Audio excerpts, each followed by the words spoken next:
Welcome to Female Fluence. We are a place of women empowering women. This is a safe environment where females are not judged nor afraid to flourish. My goal is to help you live an energized life of balance, whether as a mom, a wife, or in your profession. It is time to have self-worth and self-compassion. Live in the present moment and surround yourself with only healthy connections. So join me, Promash Shua, a woman empowerment life coach, an educator, and a mother of three, to help take you on a journey of true identity and inspiration. Turning 40 is not just a milestone. It's a gateway to the best years ahead for women. As we undergo physical and emotional changes around this age, including, for some, the significant milestone of menopause, it's essential to recognize that age is just a number. Most women experience menopause between the ages of 45 and 55 years. Menopause, a natural biological process, involves hormonal shifts, primarily a decrease in estrogen, leading to symptoms like hot flashes, mood swings, and sleep disturbances. To thrive in the 40s and beyond, a renewed focus on health is paramount. It's time to prioritize well-being by addressing both physical and mental aspects of our lives. This involves making intentional lifestyle changes, not just in diet and exercise, but also in nurturing bone mass and muscle health, and most importantly, cultivating a serene mind and heart. In this pivotal phase of life, let's make a commitment to embrace health, empower ourselves, and embark on a journey of well-being. The 40s or the 50s are not a crisis. They're an opportunity for transformation and flourishing vitality. It is an honor to welcome Dr. Demeri as a guest on my podcast today. Dr. Demeri stands out as a true pioneer in women's health and natural medicine. She's the only naturopathic doctor in the world who's certified in functional medicine, as well as fitness instructor, Zumba, yoga teacher, and meditation practitioner. Furthermore, a well-rounded doctor, she is also trained not only in traditional medicine, but also in biopsychology, traditional Chinese medicine, and homeopathy. She's the founder of the first online fertility optimization course called Trimester Zero, and two other courses called Holistic Hormones and Claire Talks. Throughout all her years of working, Dr. Demeri has remained steadfast in her mission to provide resources and support to couples on their journey to conceive, optimize mind, body, and soul alignment before and after conception, and create a lasting impact through healing. Her mantra revolves around nurturing wholeheartedly, firmly believing that the foundation of health is paramount. In her view, the healthier individuals are, the more they can lead a meaningful and soulful life. She lives by the profound belief that when you feel good, you see the world in a whole new way. I extend my deepest gratitude to Dr. Demeri for gracing Female Fluence with her presence today. Thank you. Welcome, Dr. Demeri. Wow, thank you for having me. I'm so honored to be here. Thank you. I'm happy I finally got you on the schedule. So, Dr. Demeri, I know you have, we're going to start off with just your journey of how you're doing what you are doing today. So I know initially yourself, you started having some personal medical problems while you were studying for the medical boards, correct? Yes. And then, so if you can take us back to your journey of how you went from conventional medicine to what you're doing now. Yeah, so I wanted to be a neurosurgeon. I was always fascinated by the brain. So my undergrad was in biopsychology and neuroscience, studying the brain, how we think, why we think the way we do, how our behaviors are shaped. And I was into surgery. I love veins. I love blood. I love cutting things up. And so I was like, okay, I don't care. I'm going to be a neurosurgeon. I knew it was very difficult. But while I was studying for my MCATs and I was, fourth year of my undergrad, I had so many symptoms, and my doctor, my medical doctor at the time, bless his soul, such a sweet man. He was our family doctor, and we just loved him. And so it was kind of like nice to go see the doctor more like he was a part of the family. And I think because I was pre-med, I thought it was good to be on medication because that's what doctors do. They prescribe meds. And I would go in with, I had chronic yeast infections at the time and migraines and lots of PMS symptoms, Yeah. breast tenderness. I was very swollen looking at my pictures now. Although it wasn't a symptom at the time, something was definitely not right. I was exercising, I was eating pretty well at home. But then when I would go to school, I was living off burgers and pizza and coffee and just sugar just to get us to be able to stay up late at night and study.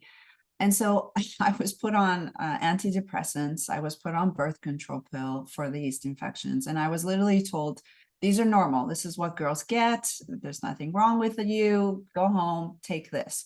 And so by the time I think I was 21, I was on like 5 different medications. Not like, I was on 5 different medications. Wow.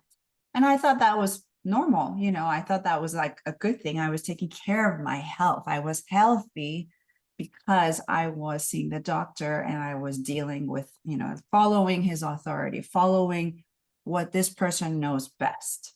And it wasn't really, I have to thank my ex-boyfriend at the time, this Italian guy I was seeing. And he said, because I was miserable. And I think the migraines were really bad. That was something that I couldn't study. I needed like a day, off. My periods were so crampy and so uncomfortable. I fainted once at school because Oh of the my heat. gosh.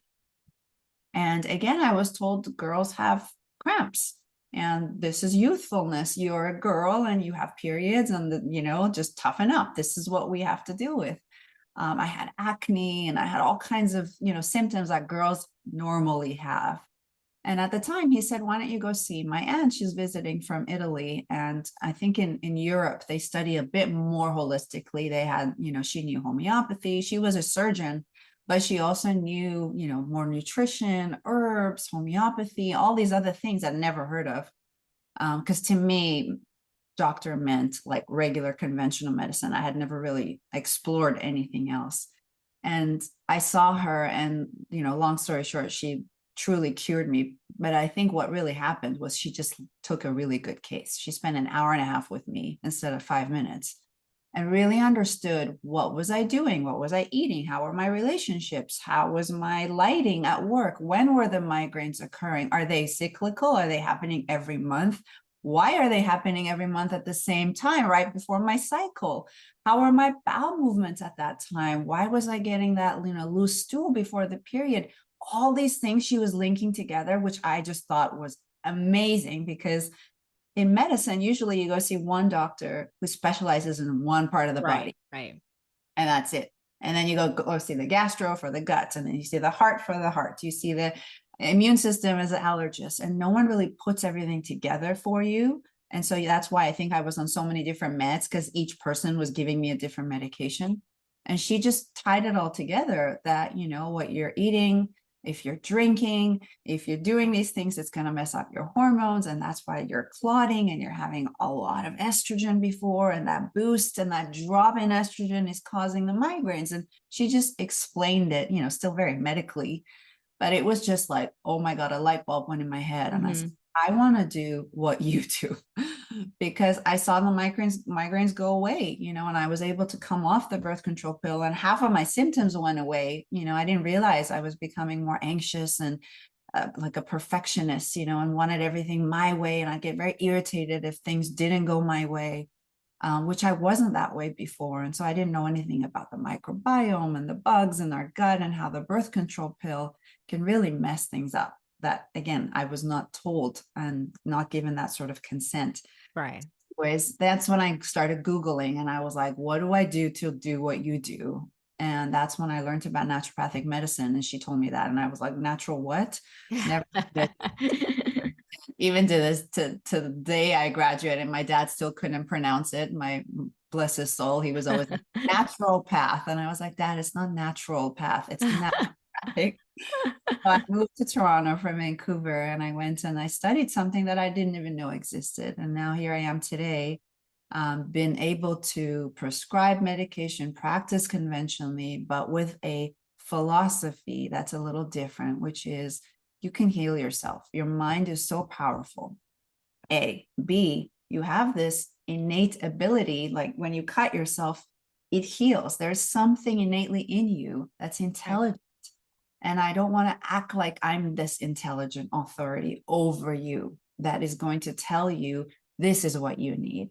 I like to help my patients figure out with me, why do you think you have these symptoms? Why do you think you're so miserable through perimenopause? But I have other patients who are beautifully transitioning through menopause. What's the difference? How is this person's disposition different than the other person's? And what is the body trying to tell you? It's not out to get you. It's trying Right. to say, So we need to try to read these messages, right? Because it's different for everybody.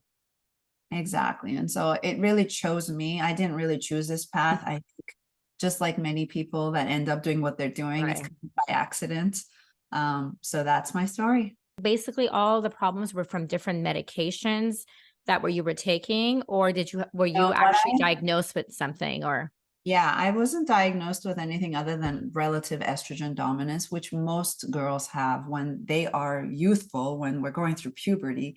Of course, we're going to have a lot of estrogen. That's what makes us have go through puberty, right? We started getting rounded breasts and our curves. That's all from herbs? estrogen.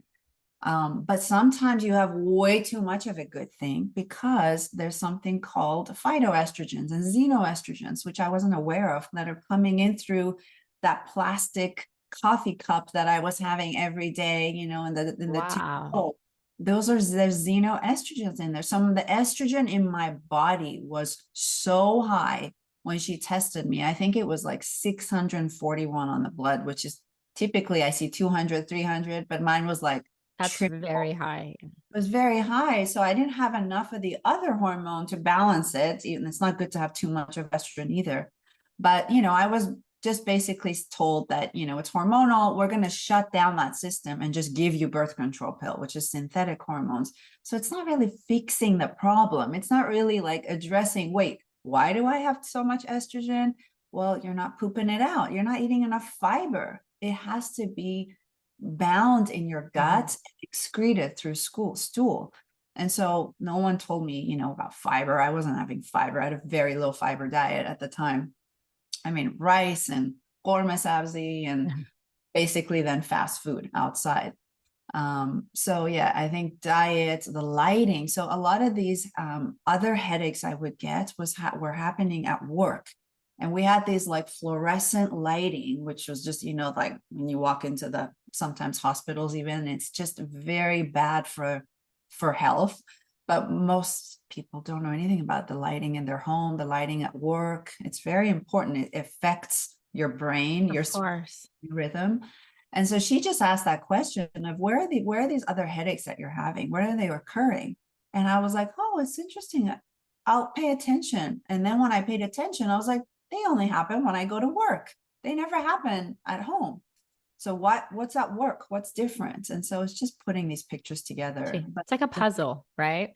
It's interesting because I have been having a migraine since I started college, and I've never really investigated it. You're saying it's just like I have migraines, went to the doctor prescribed me my Imatrix, and I've been taking Imatrix for like 20 years. And now when you say this, I go, maybe I should kind of figure out what is triggering it, because that's how we're trained. It's like you go to the doctor, they prescribe, and you just take the medicine to yeah, solve the problem. yeah, Either we don't have time, or we have to go through, insurance and all of that stuff to navigate it, and we just forget about it. So yeah. I think I'm with you there. And I think after 16 years of doing this, I've also learned that it's okay to take a medication. It's okay to just say, you know what? I'm not going to spend the time. I'm not interested. I don't have the desire to right. know and investigate and understand. And, I see my husband right now, he's starting to get allergy symptoms. He never had allergies in his whole life.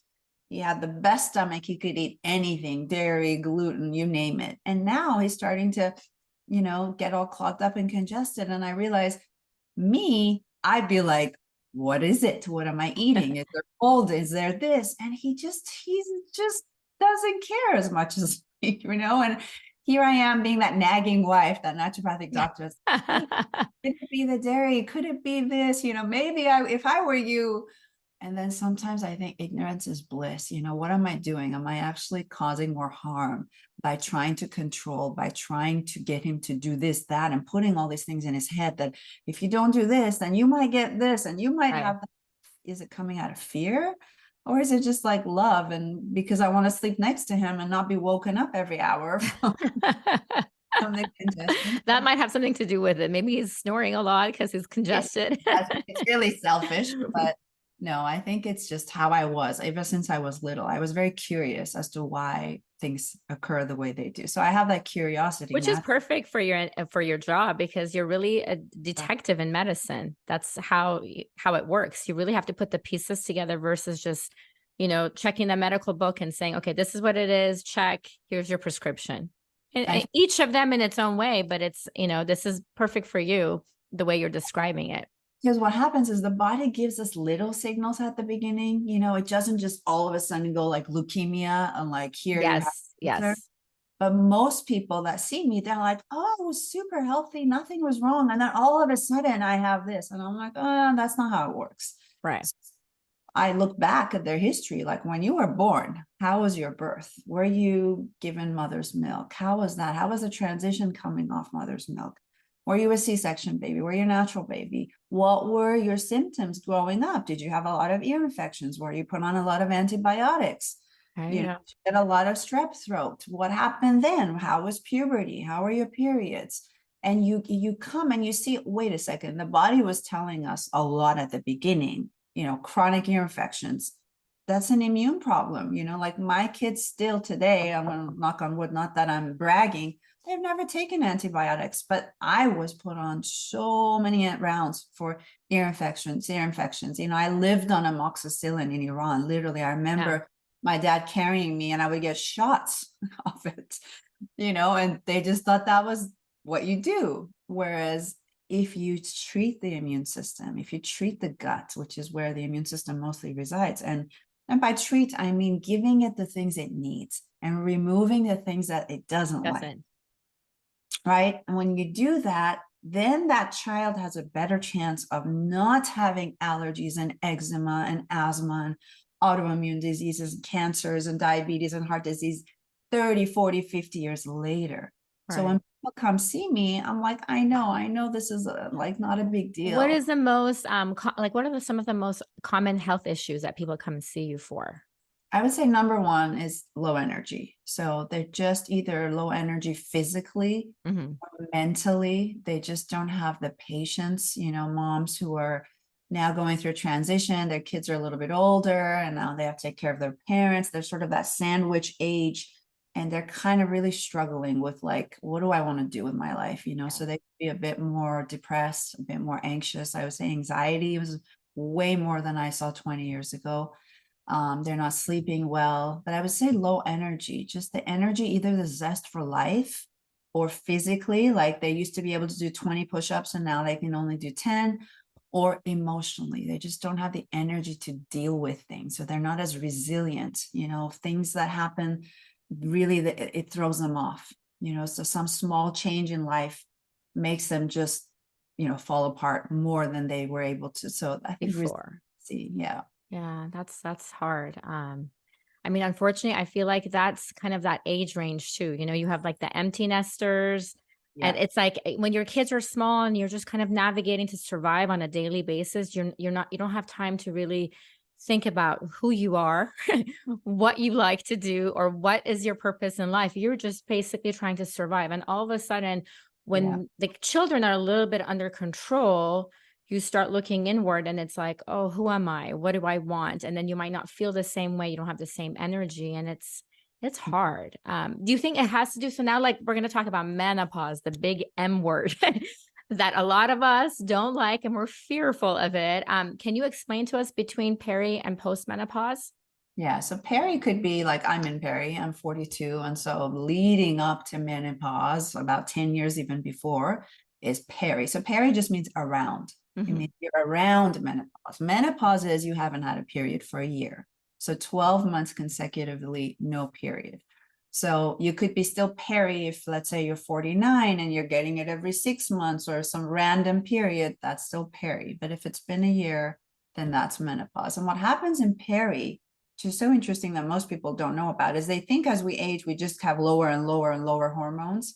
But what happens before menopause, before your drop in estrogen and drop in everything, pretty much all sex hormones, is you actually have way more estrogen. Just like I said, I had a puberty compared to progesterone. Progesterone is made by the outside shell of the egg when we ovulate every month. And as we get older, our eggs are not going to be the same quality as we used to have. And so the quality, that shell, is not going to make as much progesterone. Progesterone is that Zen hormone. It's the hormone that calms our nervous system down, makes us not overreact when our kid spills milk everywhere, or drop something and it breaks. We just like, no worries, it's all good, we'll clean it up. Versus like, I told you that was going to happen. So progesterone keeps you calm. It makes you not react to things like you used to. It helps you sleep. And that's very important for not overreacting. It Right. keeps you asleep. It gives you deep sleep. So you're dreaming at night 3 or 4 times a night. So you go into that progesterone deep state of sleep and you are not worse before your period. You don't know that your period is coming. It's not like this congested, moody, angry, hot flashy, irritable state because you have enough of that cushion, right? It's the inhibitory progesterone hormone. And so then before menopause, some women have this irregular period, and their periods are kind of coming, not coming, going every 2 weeks, every 3 months. And it's because of the shift in this estrogen and progesterone ratio. And so it's really important to address this early and not wait till Hmm. menopause is here. Now I've been a mess for 2 years. Could I have prevented that transition by either, doing different things like we'll talk about. But one of the things is you got to eat differently. You can't eat the same way as you used to when you were 20. Like we could get away with that with the way I was eating, even though I was symptomatic back then. There's no way you can do that now. You're going to have to train differently. Maybe you were a runner and you're doing a lot of cardio, but I'm going to tell you, this is when you really want to focus on muscle and you want to strength train. This is when you say no to alcohol. This is when you say, okay, my liver, my brain, my hormones matter. And my liver, which is the organ that is processing all this estrogen, and your gut is not going to be able to handle that 1 glass of wine or 2 glasses of wine a week, even. Because you might say, oh, that's not much. It's so little. It's just social. It adds up, and it has been adding up. So Mm. if you have symptoms, that's when you say, okay, I'm going to take 7 months off, because that's what's been shown to really help the brain. 7 months of abstinence. And I'm going to focus on these things to see if they help. If that's not enough, if you still have hot flashes or night sweats or sleep issues or moodiness or that persistent abdominal weight gain that just came out of nowhere over time, and you're like, how do I get rid of this? Before I used to be able to do this and diet and exercise and it would go away. Now it's not working. Now it's just creeping up even when I'm barely eating. That's when you got to start looking at hormones and saying, okay, do I need to replenish what's lost? Do I want to use herbs to do that gently? If it's not enough, maybe I should consider bioidentical hormone replacement to get my body back up to a normal state for my age. Hmm. Not to the point of having periods again, like when I was 20, but at least is it normal for someone my age, and maybe optimal, not even normal? Can I be on the higher range of progesterone and testosterone and estrogen and DHEA, these hormones that help your muscles? So a lot of these hormones like testosterone and DHEA, it's really important for our muscle health, which is important for our bones, which is why we start to see in menopause this osteoporosis that occurs a secondary effect, unfortunately, that it has is a lot of the things that are stored in our bones, like mercury, like lead, like heavy metals. Now that the bone is brittle, it's going to start leaching some of this stuff out into the blood. And so we start to see these things coming out and people become more toxic. And that's one of the reasons, one, that cognitively they can start declining. They cannot remember things as well as they used to. They cannot focus as well as they used to. They may have a hard time learning new things, or they're like, gosh, my math used to be so good. And now like I can barely do a times table fast like I used to. Right. So that brain deterioration, which is really the main organ. The mommy brain seems to get worse. Yeah, right. Yeah, it's like mommy, grandma, everything put together. But that's when you start wanting to look at many different systems. So estrogen is important for your brain, progesterone and testosterone, all are important for your brain.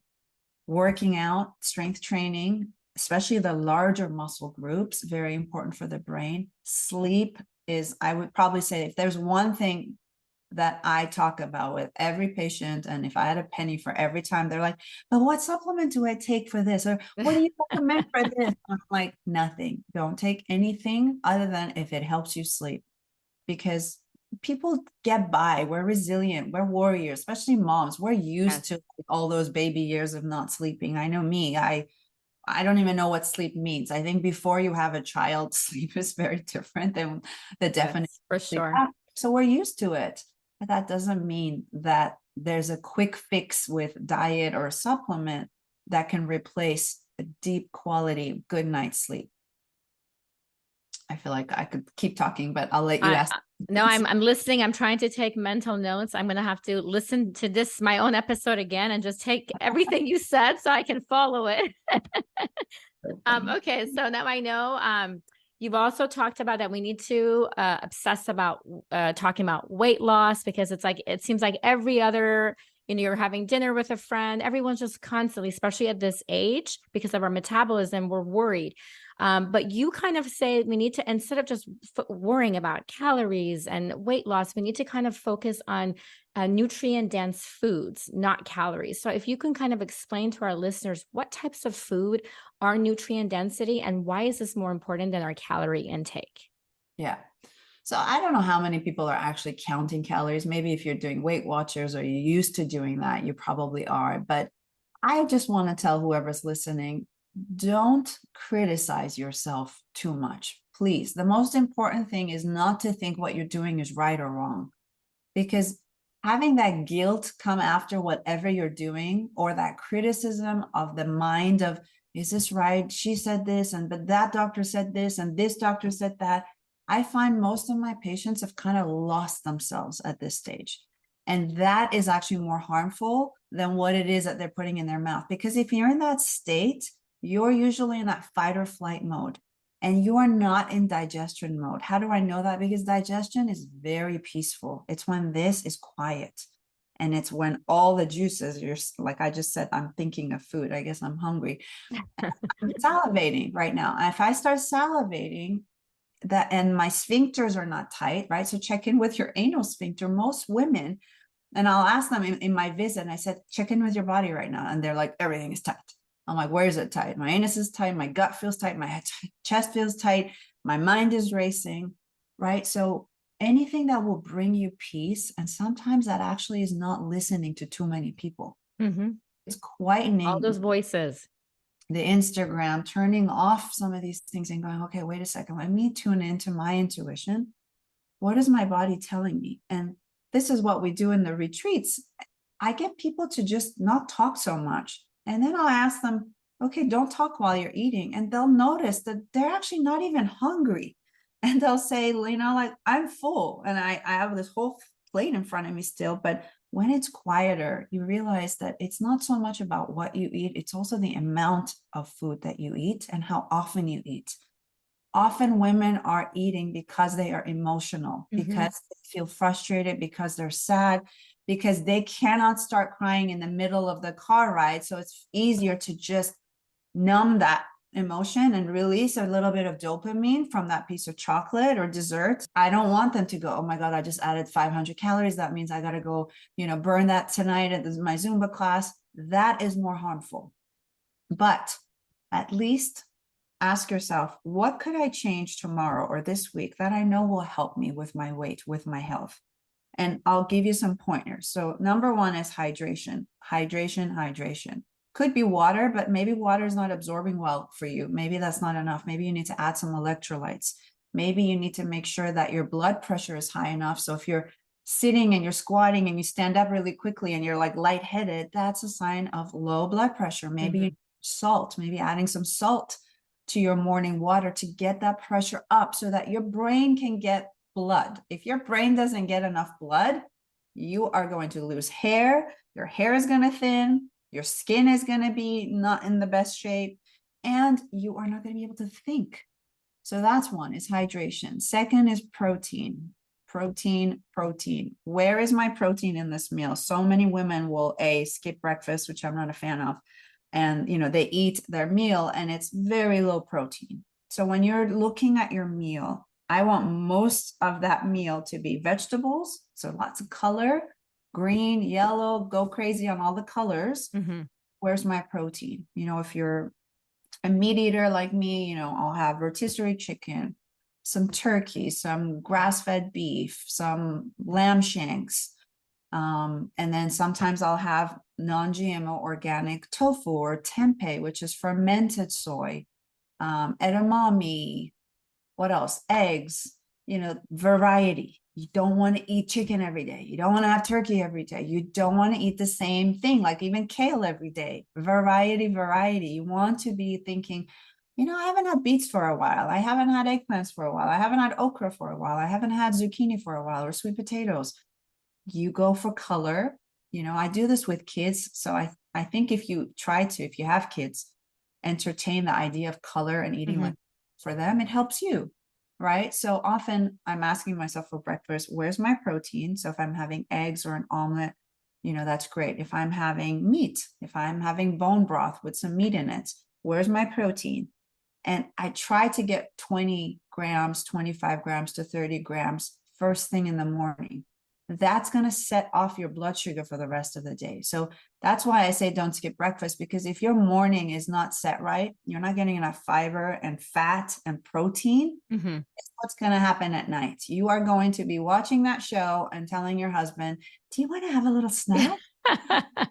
You're going to go to your pantry and you're going to want to have the chips and the chocolate and the popcorn or whatever else, because you're going to have cravings at night. So That's so true. You nailed it.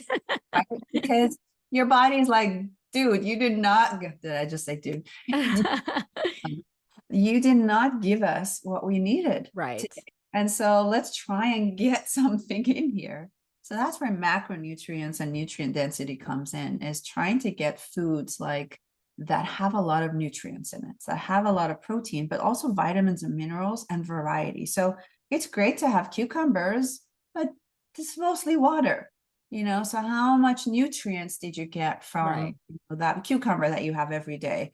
I say this to my kids because my son loves cucumber. And so for school, it's like, I'll have my vegetable, or fruits, give me cucumbers. I'm like, yeah, but first of all, it's winter. It's not the best time to have cooling or very hydrating foods. You want to have warming things in the winter when it's cold out, right? Things like pumpkin and spices and cinnamon and things that warm your digestive system, that bring circulation to your extremities, to your brain. This is the number one extremity. That's the most important thing to feed, especially the kids.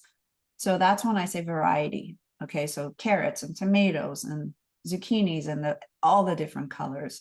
But another favorite of mine is organ meat. So I know a lot of my Caucasian friends cringe when I say that, on my patients. So I have them just take liver pills, but liver is a very nutrient dense food, and so are other organ meats. You just want to make sure you know the quality, where they're coming from. Are they organic? Did that cow have a lot of diseases? Because we actually store a lot of things in our organs. And then nuts and seeds, like chia seeds and flax seeds and pumpkin seeds and hemp seeds and really using whole foods. If you can't go wrong. I tell the kids, if it's grown on a tree, if it came from the earth, like you had to dig it up, or it came from an animal, then it's pretty good. Go for those. But if it's packaged, then you have to, it's fine if it's in your closet for 5 years, you could eat it. Probably not a good idea. Not the best idea. And this is how I introduce foods for kids when they're little. I say, if you leave it out and it goes bad quickly, that's a good sign. It means it's got enzymes and things that it's going to go bad and moldy, and it's going to go, do the same thing. But if you leave it out, like, moms who give their kids like the rice cereals and things, I'm like, you leave that out for years, it'll be fine. So nutrient density also has a lot to do with how alive the food is, how real it is.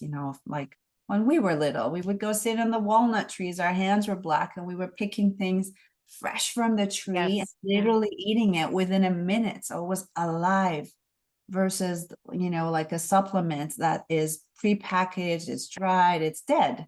It still can have effects, of course, because we study this in science and we can see what is it doing. But going for whole foods that are minimally cooked, so if you are overcooking things, and let's say you do broccoli and it's mush, and all the water from the broccoli that has a lot of the nutrients is, you're throwing that out, you're getting rid of a lot of the nutrients. So that's why I love in the wintertime soups and stews, because a lot of the nutrients stay in that liquid, and you can throw so much good stuff in there and really nourish your body with variety. So focus on protein, focus on fat. And I know most women don't eat enough fat, and they think fat is bad because of all the fat, fads we had around fat being bad cholesterol. But try to get extra virgin olive oil fresh on something every day. This is really going to help prevent heart disease. So, cooking, you can cook with it too, but it has to not be on high heat. You can cook with avocado oil, with ghee, with butter, with coconut oil, but use extra virgin olive oil if you're eating a salad. If you're eating vegetables, like I am always pouring that baby on everything, with a little bit of lemon. I mean, you don't need a lot of dressings. I think about not calories, but what am I adding to my gut right now that is going to fill me up? So women who have coffee every morning and that's their sort of breakfast, that's fine. I'm not against coffee. For some, it's very good for your brain. But if it's going to give you loose stools and make you anxious and make your nervous system all on edge, and now because that coffee filled you up, you didn't eat breakfast. So what are you not getting because you're getting that coffee? I think that's also really important, is you are depleting magnesium, you're depleting nutrients by giving yourself a mini diarrhea effect, of which you lose a lot of minerals, and you didn't replenish. So you kind of are half empty in the morning from that morning coffee. And now you're kind of full because it's a stimulant. And so you're not going to have that omelet with vegetables and asparagus and tomatoes and sweet potatoes because you're like, I'm not really hungry. But then later you get hungry and you end up eating at night, which is not the best time to eat because we don't have as much insulin at night. So you have the highest amount of insulin in the morning, which is why it's good to burn it off. And at night is when I say eat like a poor person, have that soup, eat like a king for breakfast and eat like a poor person at night. Night eating is not my favorite. I prefer you go to bed early and you don't eat for 4 hours before, so that your stomach can not have to work while you are sleeping. I see this even with kids, my kids go to their dads and they're like, oh, we're going to have a midnight snack. I'm like, where did you get this from? There's no such thing. First of all, it's not really midnight, it's 8 p.m. and it's bedtime, and you shouldn't be eating at 8. If you're hypoglycemic, meaning you need to eat often, otherwise you get a headache or you get kind of shaky or you get, weak, something's wrong. That's not healthy. This is like what I had when I was pre-med. And I was diagnosed with hypoglycemia or reactive hypoglycemia and just told, eat 5 times a day, eat small meals every 2 or 3 hours. That was the solution. And I just thought, okay, that's just me. And I took that with, okay, that's what I have.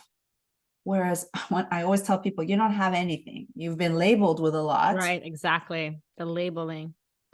But think about it. Why is that happening? And it's not happening to her. It's not happening to everybody. So what's different about me? Why do I need to eat so often to keep my blood sugar in control? Maybe I'm not getting enough fiber, right? So fiber is really important. And as women age, their cholesterol starts to creep up, and they get very worried about heart attacks and strokes. And so they come to me and they say, my doctor wants to put me on a statin. My cholesterol's high. Well, cholesterol will go up because cholesterol converts to your sex hormones. Cholesterol converts to progesterone. Now that you're not needing to have a baby anymore and you're in menopause, what happens? It backs up. The cholesterol has nothing to convert to. So you're going to naturally have more cholesterol. So that's normal. But for the women who are watching, who are worried about heart disease and have heart disease in the family, which is the number one killer, over 50 for women, and more women die of heart disease than men do, go get a carotid ultrasound. Let's look inside this artery and see if it's open, see if it's opaque, if it's full of plaque, and that plaque is hard or soft or whatever it is. Let's assess that so that we can see what's happening in the heart. So this is the best way to have a non-invasive procedure done, see what's happening and get an idea of, do you need to medicate? Do we need to lower your cholesterol? If your cholesterol's high and this is nice and open and your doctor's like, nope, there's no plaque, everything's good, you don't need to worry about it. You don't need to keep testing it every 6 months.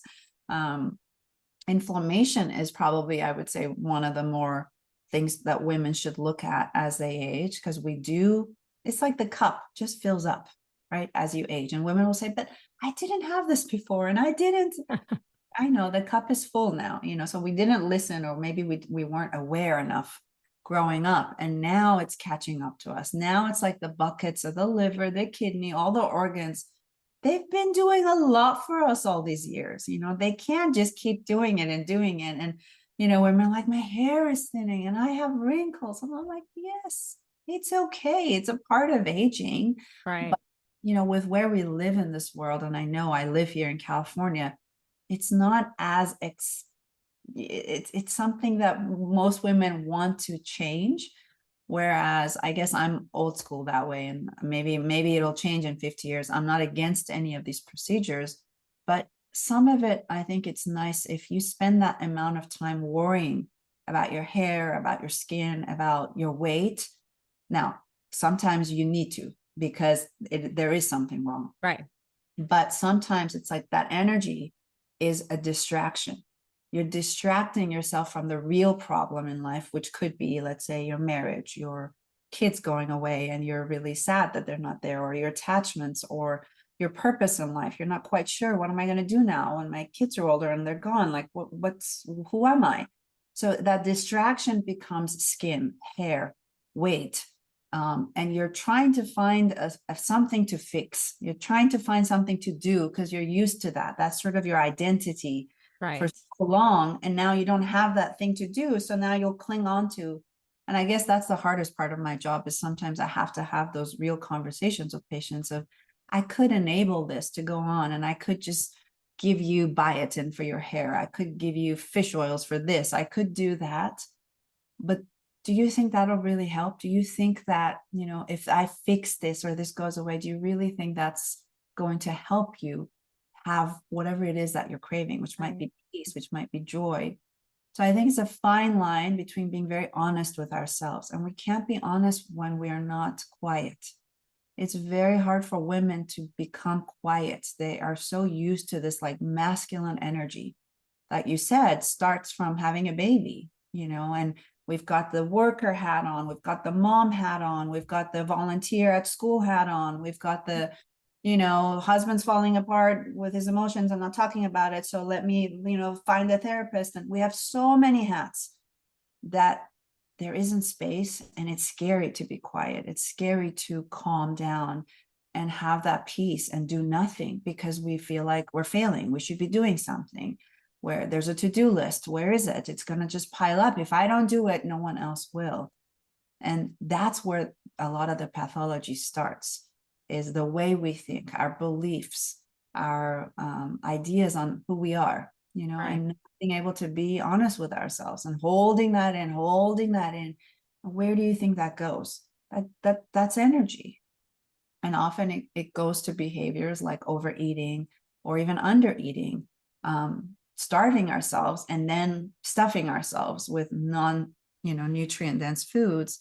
And again, my point in bringing this up, I hope nobody watching blames themselves right now and feels guilty, because we've all done it. I still do it.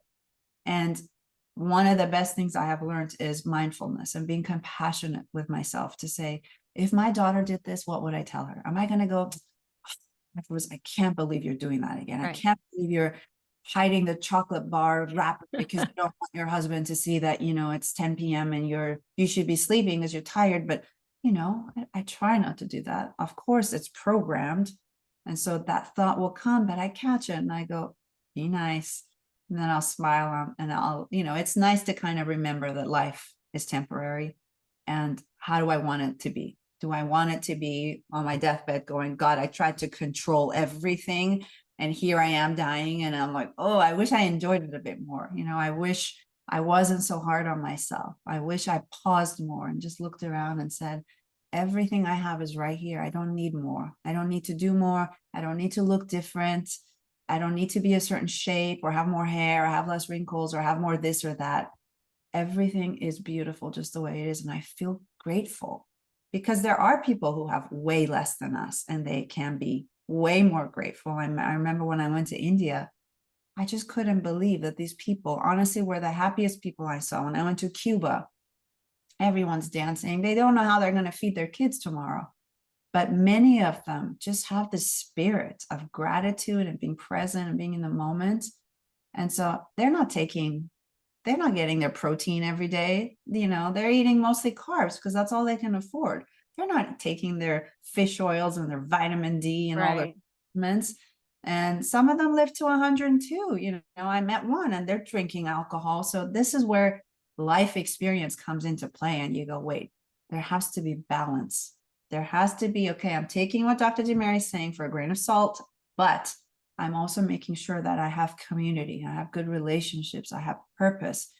I know what I want my life to mean for me. I'm in line with my values. And so my values are parenting and health. Whereas, my husband's is not. That's not his top 5. Parenting and health are not his top 5. Spirituality is his top 1. We did that value game with the kids, and we all have different top 5s. So it's really good to honor and know when mom's freaking out about you touching all those receipts, which I do, because that's important to me. They're not going to criticize me, and they're not going to be like, okay, there she goes again. They're like, okay, that's important to her.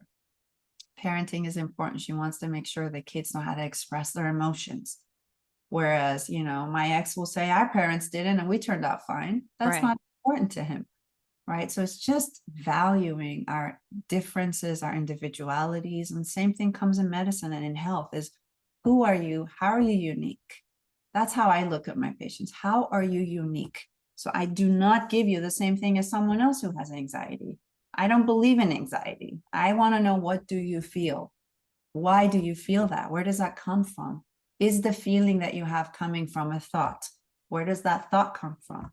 How do we retrain the mind to reprogram that thought? That's not even yours. That's your mom's thought from when you were a kid and she was afraid and she would say that. And you learned that when this happens, this is the thought to have. And I have to now, because I love her and I'm attached to her, have the same thought to help us bond, to help us feel united. And therefore we take on a lot of the traits from our childhood. We do. Adulthood and menopause, it's a very beautiful time that I find women get this chance to continue the masculine energy, or they can settle into that wise grandma, woman, feminine, quiet, hidden energy, which is beautiful. It's very sacred, which is very intuitive. It doesn't come from, I love your podcast, but it doesn't come from listening to a lot of podcasts and books. And it comes from a knowing. It comes from within. It comes from these ancestors, all these women before us that didn't have all these tools. They just knew, when your kid's crying and baby's crying. And I remember just being like, oh, he's hungry. And people would say, how do you know? You just know. Right. The more you try to explain it, the more you actually don't. So this is a time where I invite my women to say, in Chinese medicine, they call periods wasting blood because we don't get pregnant every month, right? Otherwise, it would be great that it's useful. It's like you lose a lot of blood every month, right? And it's like a loss. It's like the body goes through this loss of, okay, we didn't conceive, let go. Let's start again, let go. Let's start a new one, let go. And in menopause, now we don't have this cycle of like, are we going to get pregnant? No, let go. Are we going to? It's a little bit more still. It's a little calmer, or at least it can be. Right. Where you get to decide now that where else are these patterns in life, these ups and downs. It's not as up and down anymore. It's a little bit, can be a calmer wave, whereas the 20s and the 30s and the 40s, there's a lot you want to do, and your ambition and your kids, and you want them to become this and that. And now it's a phase in life where you can settle, even with hardship, even if your parent is dying of cancer, even if your children are away and they just gotta, I don't know, something happened that upsets you. You can still have that inner calmness with different practices. And this is when I tell women, if you haven't, start meditating, start going for more walks and just sitting in nature, not necessarily working out more at the gym, but just doing things by yourself, with yourself, for yourself. Not because you're afraid of dying and not being around for your grandkids, and not because you don't want your husband to be, no, because you love you so much and you Yes. love being with I yourself. actually I love it. Like I embrace that. I think it's just always so chaotic. I embrace that calmness and quietness whenever I can do it. Cause like working out and all that, it's fun, but just doing that walk by yourself with no one. I mean, sometimes I walk with friends, sometimes with family, but sometimes I really just want to walk by myself. Even if my husband he's like, oh, I'll come with you. I'm like, no, is it okay if I just go by myself? Because I feel like I just need that time. Like, you have given us so much great information. On another note, supplements I wanted to ask you. So there's so many choices. I think for myself, like I literally, my husband laughs at me, like it's like I'll be opening and lining up, and he's like, "What are you taking?" And it's like every day someone else is like, "Oh, have you taken this? Oh, I feel so much better now that I'm taking it." So I worry whether, like, how do we know if we're taking enough or if we're not taking, or like maybe we're harming ourselves by taking too much. I know now the latest thing is like colostrum. Like everyone's like, oh, you need to take this. This is going to help, that you used to have that as a baby. So now as an adult, you need to be. I just feel like it's so much. And then there's other people on the other hand, they just tell me, just have it naturally. You don't need to have anything. Like as long as you're eating the natural foods and you're getting your vitamins in foods, you don't need to fill yourself up with so much. So what are your thoughts? My thoughts are that we need to be who we are. And I know that's not the answer anyone wants to listen to, but I have patients who pathologically, come to me. I call them the functional medicine patients, where they are literally on 40 different supplements a day. And I honestly don't know how they do it. They take it religiously. Most of it's out of fear, right? So someone in the family had Alzheimer's, someone had something, and they're trying to prevent it. So that to me is a pathology. But of course, I'm not criticizing it. I'm trying to understand and know and see if I can treat the underlying cause for taking so many things. The other spectrum is someone like my husband. I'll always use him as I'm like, you need magnesium. You're cramping and your back pain and this, take some magnesium, take this. And if I don't give it to him, he doesn't take it, right? So it's not as important to him. But I always say, do a scientific experiment on yourself, even if n equals 1 and it's just you. So let's say colostrum right now for hair. I mean, I'm seeing it everywhere too. It's so funny. We've been using colostrum. I've been using it for 16 years, but very particularly on a number of patients for a therapeutic intervention, meaning, let's say this person has allergies. Let's say their gut, I test their stool and they don't have enough secretory IgA, which is a marker of their immune cells, their soldiers. They don't have enough soldiers in their gut to fight infection. That's why they get sick often, or they have a lot of allergies or immune problems or severe problems. So then we use colostrum because it's been tested and it's been studied in individuals that have this problem. When they take this for 6 months, this is what happens. I can't tell you how many people come to me. They're like, I had a patient yesterday, a probiotic for example. This is probably the most popular one I see in practice. I've been taking the seed probiotic or this probiotic, and I go, okay, how long have you been taking it? 3 years. Wow, that's a long time to be taking. So what have you noticed? How has it helped? I don't know. I just take it. Yeah. Probably the most common, answer I get. And I go, but how do you know if it's helping? How do you know what it's doing? Well, they say it helps. And I go, but with what? Did you have gut symptoms before? No, not really. Or they do. And then did it go away? No. So I think you have to, first of all, do one thing at a time and have a reason why you're doing it. So if you're going to, let's say another one is collagen that women will take for their skin or for their hair, or let's say biotin, because their hairdresser says take biotin for your hair, or fish oils. Why are you taking it? So ask your doctor. And that's why it's helpful to work with someone like me. I'm not trying to sell myself here, but we are the experts in this field. And nutritionist isn't. Your medical doctor, who had a weekend training on supplements isn't. Most people are trying to sell you something. They're trying to market and induce fear by giving you a problem that they know you have, that you've been struggling with, and say, this is the solution to it. It's very good advertising. It's very good marketing. And unfortunately, now with social media, people are so lost, and we're so desperate to just something, like I said, So true. that we're like, oh, colostrum for hair. And I'm like, oh, it's not going to work. And if you believe it did, it's probably having a nice placebo effect, which I'm all for. It's totally fine to have a placebo effect.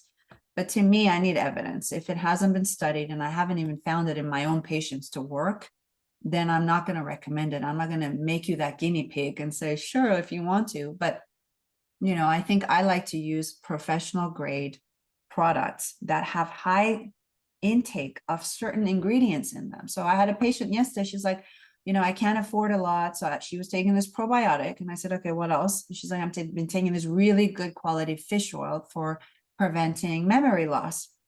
And she's depressed. So I was told that, fish oil is good for depression. And I said, okay, she shows me the bottle. And I said, can you read the back, the EPA value in there?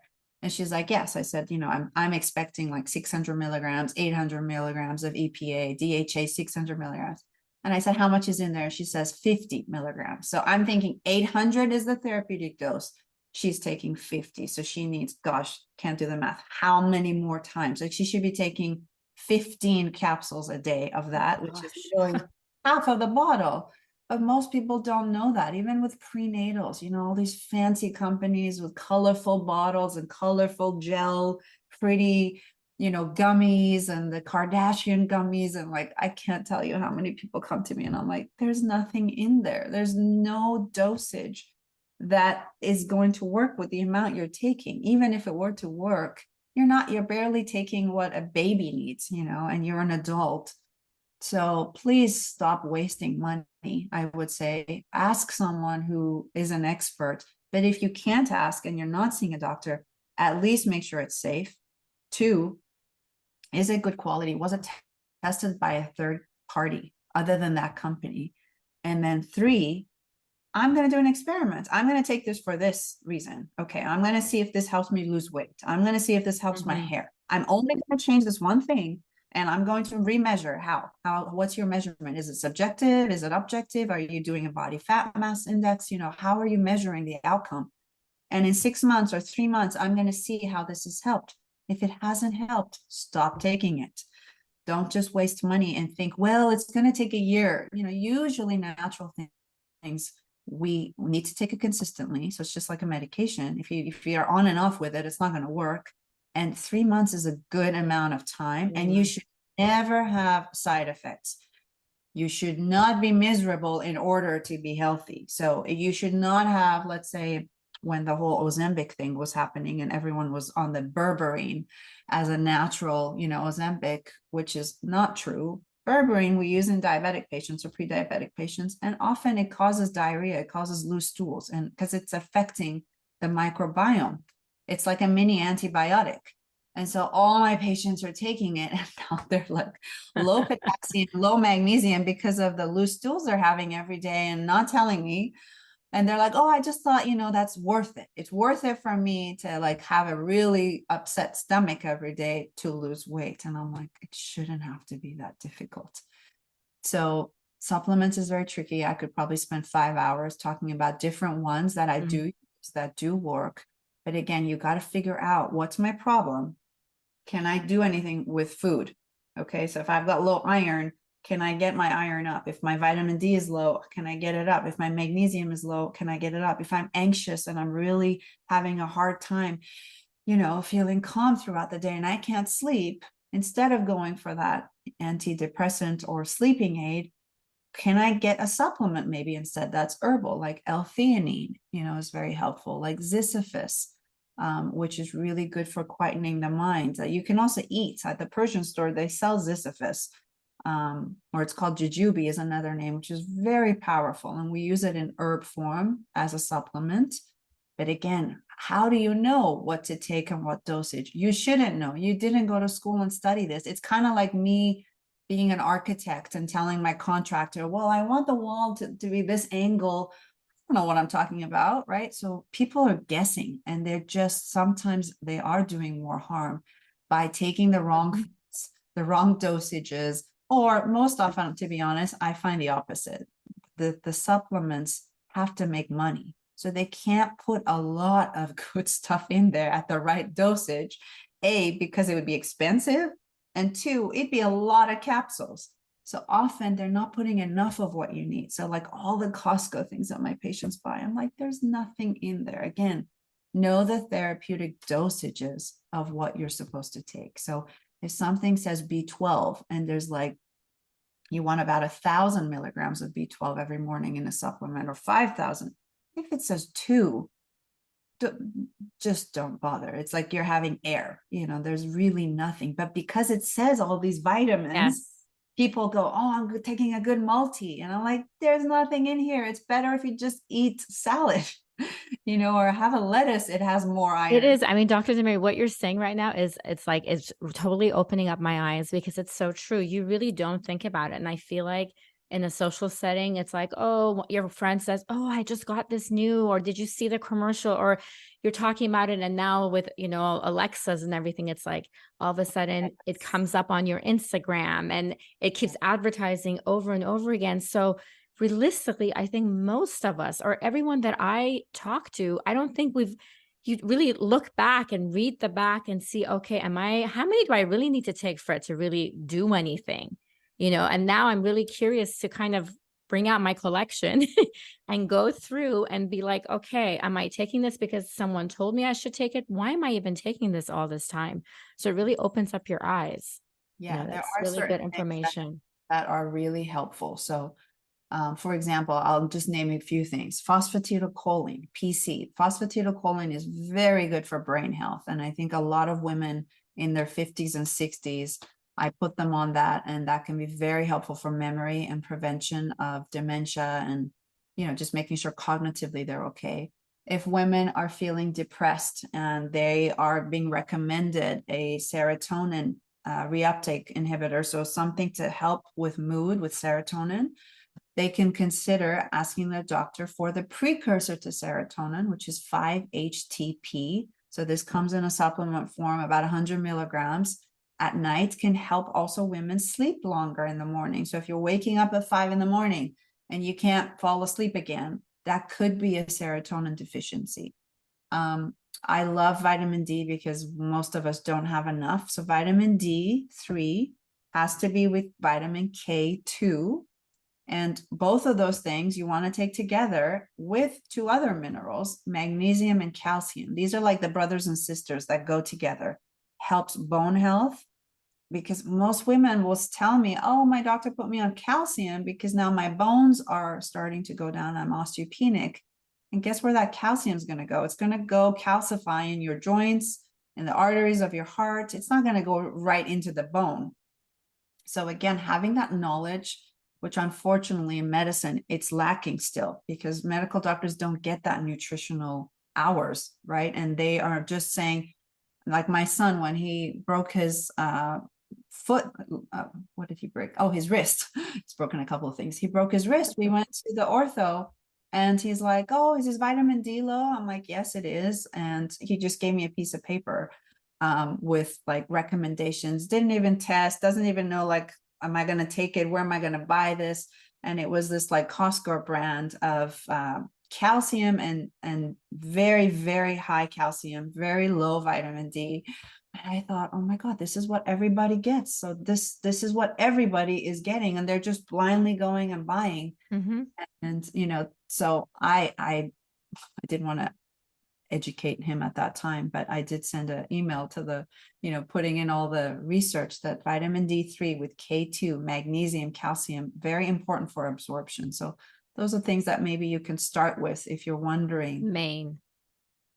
where do I start? But look at your symptoms. What are your symptoms? If you're not sleeping, get yourself sleeping. Mm-hmm. Having issues with weight, strength training, fasting in between meals, no late night eating, getting enough protein, fat, and fiber throughout the day, walking. Just if you're not exercising and you're just tired, just walk. Walking is probably the best sport, I would say, for everyone. Get your steps in. And then sunlight. So being in line with what's going on outside. In winter, we go to bed earlier because it Mm-hmm. gets darker, earlier. And in the summer, you can stay up. That summer energy, which most women love, that masculine energy of the doer and doing, on email at night and figuring out what you're going to ask your guests next day on your podcast. That's great to do in the summer. Whereas in the winter, we want to go to bed earlier and be in line with the circadian rhythm that's outside. Okay. That's really good advice. What are some practices you do yourself to keep you aligned and balanced? Like, do you have a morning routine that you can share with us that kind of sets you up for like daily success? I used to be much more into routines. I think now they've become habits, so I don't even think of them. I usually wake up and I go outside right away. Usually we have a dog, so that helps, is taking the dog and getting that sunlight. So my morning starts off with like me alone. There's no kids. I like to get up before the kids. So I go outside, I get some sunlight, I look at the mountains, I look at the sky, I look at the trees, and I feel grateful for just being alive. I'm like, Mm-hmm. one, God, you want me here still. Okay, I'm still doing this. I'm gonna make this day count. Some days I might be in a bad mood. Some days maybe I haven't slept well because my husband was snoring or something like that. But that morning, it's not about the human side of me. It's more about source. It's about connecting to my soul. And I think honestly, that's probably my favorite time of the day. Mm-hmm. It's just me and source. Then I come back in and I start getting things ready for the kids. So, when you have kids, you still have to do that kind of thing. And then when they go to school, I come back, and that's sort of when my morning starts. Right. So I'll sit down, I'll write in my journal, just whatever. I don't do necessarily gratitude anymore. I used to do a lot of that, but now I might just write whatever. It might be 2 words, it might be pages, depends. So it's very intuitive, and I go with what feels like my impulses say. The impulse Very might. free. You don't have like a set thing, which is kind of nice. It is, because I used to have my yoga practice in the morning, which I now call it a stretch practice. So I think I've delabeled a lot of these practices to like, I need to just move. I need to just quieten my mind. So my husband and I meditate together, I would say 6 days a week, if depending on our schedule. So we'll come and he's very good about that happening 100%. So we have our spots, we sit down. Sometimes it's guided, sometimes it's not. So that is very important also for us to feel connected. Mm-hmm. um, some mornings, there might be pleasure and touch, and I think that's really important too, to feel connected to your partner, Right. to connected to yourself. When I take a shower in the morning, so I'm a morning shower person, I usually do a hot and cold to help me just feel energized for the day. So I do 3-minute hot, 30-second cold, 3-minute hot, 30-second cold. And then it's about nurturance. How am I going to give myself what I need with food? And a lot of this sounds long, but it's not, because I have to start my day usually at 9. I start my first patient, or I have to go do something or a podcast. So by 9, it's like, okay, I'm in work mode. And by 4, max 5, the workday ends. So I know some people have a nice harmonious work-life balance and they work all night. I'm not that person. I don't work after 5. So max 5, I would say probably around 4. That's when there is nothing coming in that has to do with work. And then it's fun, then it's relaxation, because I give a lot. So mentally, if I'm thinking a lot all day in the morning, that's a lot of energy going out. Right.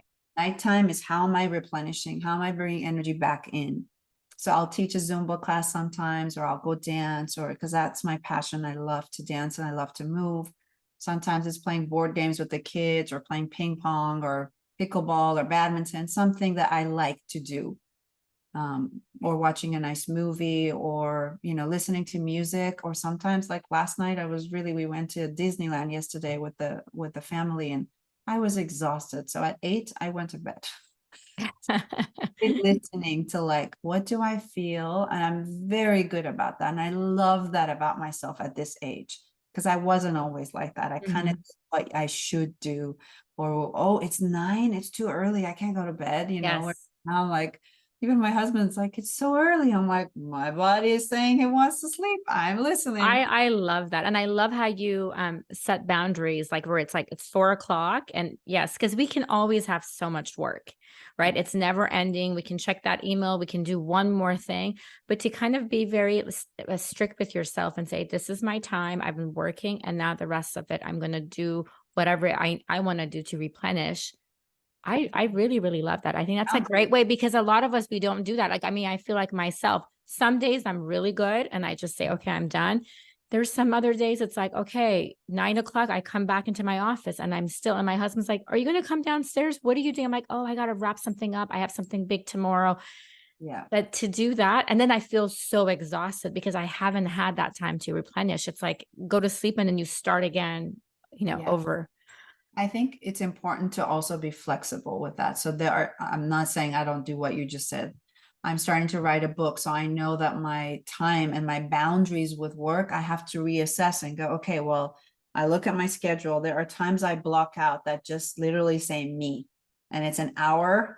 And my son was like, what is me? I'm like, that's none of your business. That's me. I don't want to define it. I don't want to tell anyone. Yes. Sometimes it's taking a bath. Sometimes it's going for a walk. Sometimes it's just sitting in my room and locking the door and just having alone time. But sometimes you have to, if I have a presentation, if I'm speaking internationally and I'm flying and that kind of thing, of Right. course, it's that flexibility. But when it's my period, for example, I definitely don't have as much to give. My body's like, all the blood Mhm. is here, it's not here. So sometimes I've canceled my days because I'm like, I'm not in the best shape to think right now and to speak and to be able to like recall. I'm cold and like I'm tired. I want to be in bed. And I'll do that. Whereas sometimes I'm like, just toughen up, you got to push through, and that's fine too. So it's Right. about that balance of, Balance, but going with it. men get sick when they don't have that Mhm. balance. They just keep pushing and keep pushing, and they're not even aware that, oh, that was my body trying to say slow down. And it took me 20 years to slow down. Now that I have the cancer diagnosis, or now that I have this diagnosis, it gets louder and louder and So louder. true. Yeah. Well, I mean, I have so many other questions. I could talk to you forever, but I know we're running out of time. So I'm going to start wrapping up. But it's just been so knowledgeable and educational just listening to you with all the wisdom that you have to teach us about how we can not let all of this stuff break us, because these changes are happening and we kind of have to embrace it and navigate it and go with it. So you've kind of opened my eyes about all of these stages that we're going through. I love it. I love the word you use, embrace. Yes. It's a beautiful time to embrace and accept and just surrender into the next transition, and just trust that you're going to be okay. And if you're not, there are people hopefully around you that can hold your hand, that can Support. support you. Yes, very true. As women gracefully navigate into their 40s and beyond, a remarkable transformation unfolds, not just emotionally, but physically as well. Extensive studies affirm that women aged 40 and older exude newfound confidence, a profound understanding of their desires, and a resolute grasp of their needs, surpassing the uncertainties of those earlier years that we had. This pivotal age marks a visible decrease in dependence and self-criticism, coupled with a remarkable surge in self-confidence and decisiveness, which is great. The possibility of change as we age is undeniable, yet its impact is profoundly shaped by lifestyle choices. Research constantly underscores the correlation between prioritizing health and navigating these with resilience. In essence, the key, as we've been talking today, lies in making deliberate decisions that elevate our well-being. The age of 40 becomes a transformative threshold where consciously embracing healthier lifestyle choices can anticipate and prepare for the forthcoming physical and emotional transitions, rendering the years ahead more clear. In the insightful words of Dr. Demeri, the choices we make in our diet, workout routines, the food we eat, our approach to stress profoundly shapes our well-being. These choices will in fact empower us to make ourselves a priority and lay the groundwork for resilience and adaptability regardless of our age. As we journey through the 40s and beyond, adopting a proactive stance towards health becomes essential for finding healing and wellness within ourselves. Dr. Demeri, thank you so much for being a beacon of inspiration in the ever-evolving realm of women's health. Is there anything else you would like to share with us today? No, thank you for having me. Just don't give up on life. Don't give up on yourself. Let's all love each other, love ourselves, and give back to the world. Thank you so much. Thank you. All the links will be shared in our show notes. Thank you, Dr. Demeri. Thank you. Thank you, everyone, for tuning in today to Female Fluence. Together, we can influence and motivate other mind-like females. Your job is to feel alive, be in control, and always be true to your own self. Please don't forget to subscribe so you can continue feeling inspired. All the links and notes from this episode will be posted on my website, femalefluence.com. Don't forget to also follow me at Female Fluence on both Instagram and Facebook. Lastly, if you are in need of a woman empowerment life coach to help you identify the barriers that keep you from living the life you seek, please send an email to info@femalefluence.org. Remember, my friends, don't just exist, but live your life to the fullest. I'm your host, Pearl Mashur. Until we talk next time.